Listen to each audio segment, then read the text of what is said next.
Mamlakatimizning mudofaa salohiyati, jangovar qudratini yuksaltirishda mazkur harbiy qism shaxsiy tarkibining ham katta hissasi bor. O'z o'rnida so'nggi yillardagi islohotlar, sohaga qaratilayotgan e'tibor ushbu harbiy qismni ham chetlab o'tmadi. Bu fikrlar tantanali tadbirda ham alohida tilga olindi. Shu harbiy qismda mehmon sifatida qatnashayotganda katta qurilishlar qurilganini, sharoitlar yaxshilanganini guvohi bo'ldik. Harbiy xizmatchilar uchun ko'p sharoitlar yaratilgan. Oldin bunaqa sharoitlar yo'q edi. Albatta bu narsalar vatanimizni ravnaqi, mudofaa salohiyatini oshirish uchun qilinganiga guvoh bo'ldik.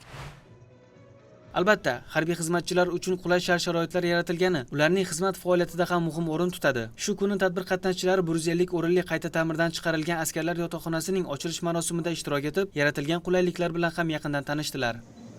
Qo'shaloq bayram munosabati bilan, ya'ni o'zbek tiliga davlat tili maqomi berilganining 36 yilligi va harbiy qismning tashkil topganining 130 yilligi munosabati bilan bayramga tashrif buyurdik. Bu yerda harbiylar, askarlar uchun yaratilgan shart-sharoitlar bilan tanishdik va askarlarimizni tabriklash marosimlarida ham qatnashdik.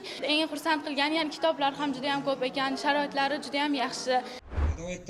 Harbiy qism tashkil topgan kun munosabati bilan tashkil etilgan tadbir so'ngida bir guruh harbiy xizmatchilar, qurolli kuchlar xizmatchilari navbatdagi harbiy unvon, ko'krak nishonlari va esdalik sovg'alari bilan taqdirlandi. Aytish kerakki, bunday islohotlar Mudofaa vazirligi tizimida keng ko'lamda davom ettirilmoqda.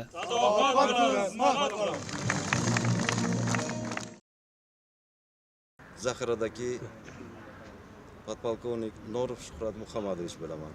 Abdaliy va Sanobar 38-maktabning 9-sinf o'quvchisi.